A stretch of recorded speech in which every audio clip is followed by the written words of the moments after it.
And you're very welcome to the programme. It's a very busy period for Irish football, but we're loving every single minute of it. And from a club point of view, you'd have to ask, is there anything better than being involved in the latter stages of a cup competition? Well, this weekend, Dundalk, Longford, Bray and Cork City were the four clubs vying for those two precious places in November's final at the Aviva. We begin with Friday's semi-final at Oriel Park.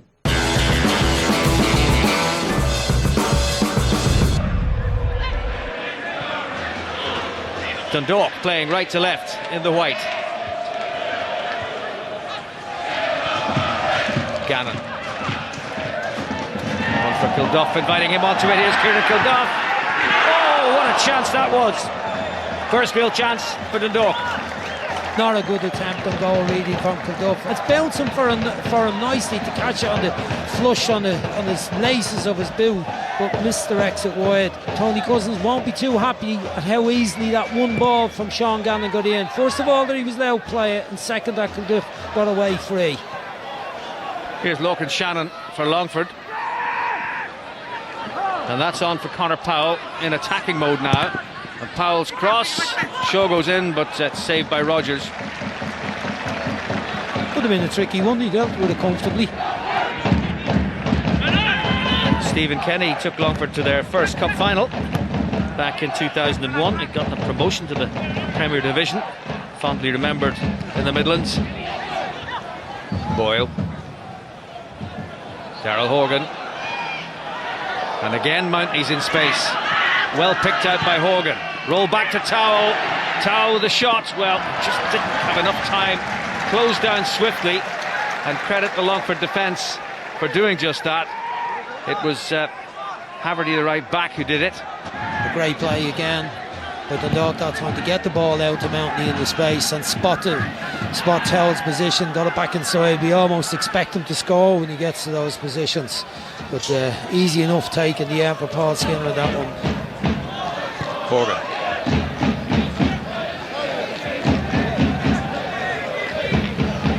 Towell. Mountney. Horgan. See the defender. Mountney still. But that's Philip Gannon. Oh, he's got him down. And in fairness to him, and I think the referee will say the same, it was a bit of youthful impetuosity more than anything else. Well, he did very well on the first bit of it. Mountney coming inside off Conor Powell showed beautiful feet, and here you see, look, he's tenacious, wants to get in, looks like he's going to get there, but just a little bit late. Great touch from Mountney. A lot of space to the goalkeeper's right. Wall is not very big. It's Richie Towell. Oh, well, very nearly got it up and over, but couldn't get it down in time. I thought the wall was a bit higgly-piggly. They made a fair jump, fair attempt, drops onto the top of the net. Don't think the goalkeeper that got across, it was under the bar.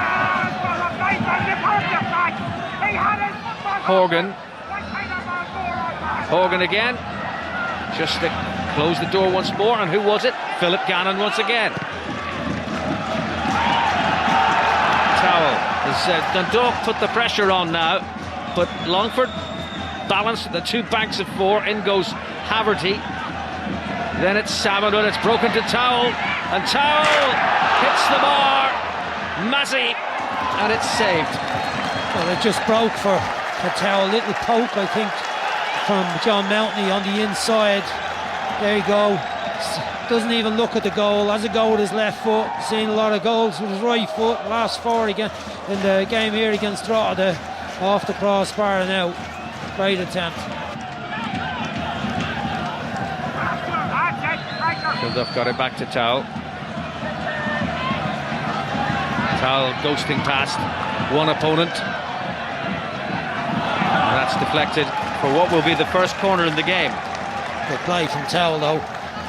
Takes it one-on-one with Philip Gannon, beats him, beats Simon, gets her out to Mountney. The cross is blocked. Now we'll see Paddy Barrett taking Gartman's place in the box.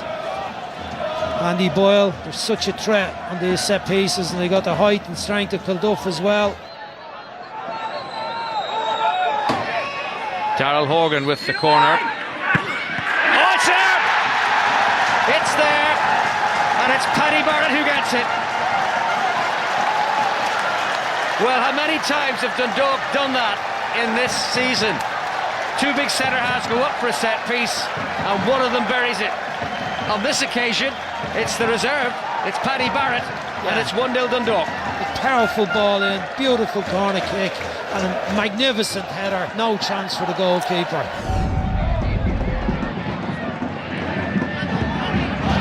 Meenan battling hard and winning it back.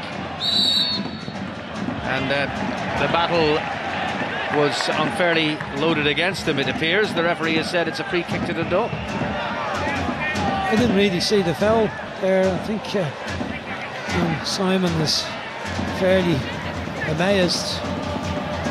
So there he goes. There was a little tug there. He got away from him. The outcome is free kick to Dundalk. Paddy Barrett's in there, aiming to do something similar. Meenan floats it in, and it will be retrieved. Well, it won't be retrieved by Richie Tow. He let it run for the floor. Part of Longford's problem in dealing with that set piece situation, George, as we saw in the goal, is they don't really have many big men. bar Gorman, Reece Gorman in the centre forward. Roland Finn. Oh! What a goal! 2-0 Dundalk. Well, that's a bit out of the blue. It was a throw in the far side, back inside into him. He's back to play. You see here, and he receives it back. There didn't appear to be too much danger, but actually got a deflection of Mark Salmon. Maybe the goalkeeper would have dealt with it, but certainly the deflection made all the difference.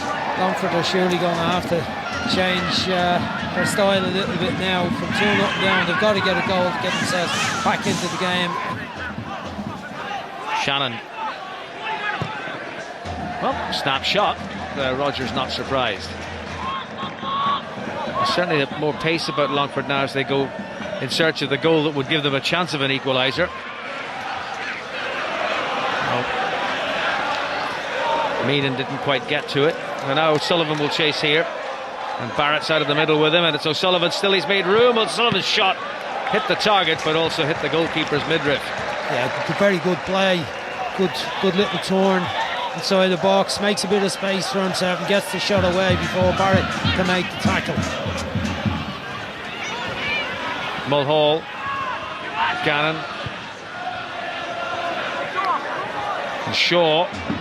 Barrett with him. Bringing a save out of Rogers. Very good bit of play though. Lovely ball forward from Gannon. He took it in his stride. Shaw get the shot away past Barrett. Handy enough save for Rogers, but still good play. Shields. Offside against Richie Tow. And there's time for no more. And Dundalk are back in the final of the FAI Cup for the first time since 2002, when this man managed the team that lost to Dundalk, Bohemians. Paddy Barrett with the opening goal with a powerful header from the first corner of the game late in the first half, and then the second from Ronan Finn with courtesy of a deflection, but nonetheless a fine individual virtuosic effort to make it to Dundalk, worthy of their place in the final of the Irish Daily Mail FAI Cup on the 8th of November, on a final score in Oriel Park of Dundalk 2, Longford Town 0. I think it'd be great for the club because, you know, you feel a club of this size, in terms of the town of this size, we should have a real large travelling support, I would feel.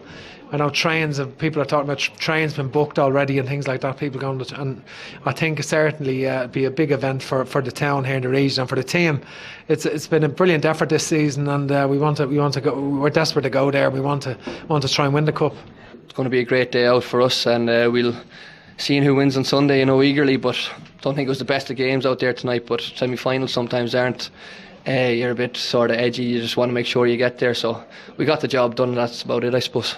In our game we always call it a wicked deflection, but it was really unfortunate, wasn't it? It was, and especially when you're trying to chase. Well, you're waiting to chase the game as well, because they are an excellent side. If you open up against them, they're a very good side on the counter attack, and they're probing you all the time to try pull midfielders out to go in behind and hit you on the break. And players give absolutely everything, as you said. There are a lot of young lads out there tonight, and hopefully the experience that they have had tonight will be good for them in the long run. That's a cup final appearance ticked off. Next Friday, can you win the league? Please God, that's the plan. We know Rovers won't want us to win the league there, but we still have to get points on the board. As I said, if Cork win all their games, we lose all ours. The league's not won, so we just have to make sure we take each game as it comes. We were only talking about Longford this week, and we move on to Rovers now on Monday. Would it make it extra special for you to win it in Tala?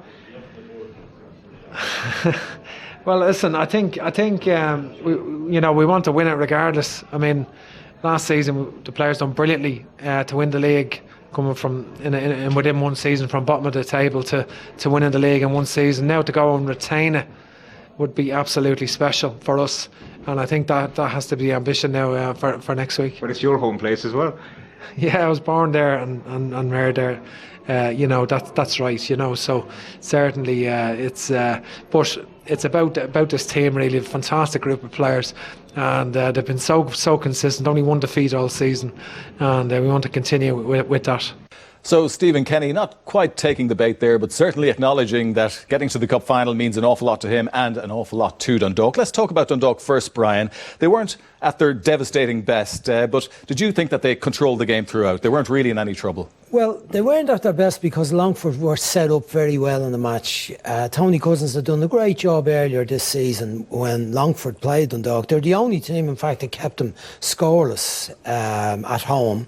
They got a 0-0 draw there, and they lost narrowly 1-0 early in the season. So the shape that Tony set up his team meant it was very difficult for Dundalk to get through them and to try and break them down.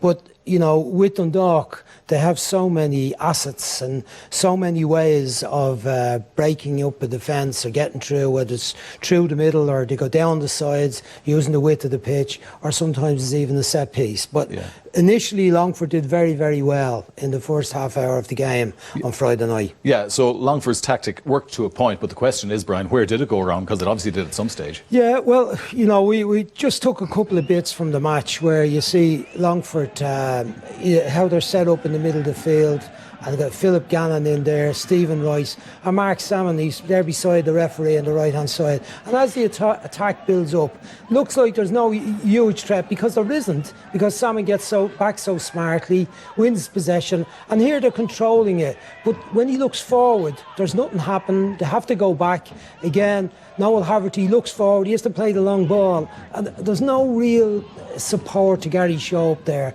So again, Dundalk have possession, they're building it up, Longford are dropping off, making sure there's not too many gaps. And if you actually look here, Dundalk have every one of their 11 players back between the ball and the goal. But now we see on the corner kick, perfect ball from Daryl Horgan, a header from Paddy Barrett, not dealt with. And the game began to open up then once they conceded the first goal. Very fortunate deflection, unfortunate for Longford. Ronan Finn turns here and it clips off Pat Sullivan into the net. But the problem with playing against Dundalk is you might have them in one way, in that you're disciplined, well structured, blocking all the avenues to your own penalty area, but then they get one set piece and they can score from that. So that's how Longford hadn't got enough to go on from there to rescue the match. Having done one part of the job very well, Dundalk just had too much for them overall.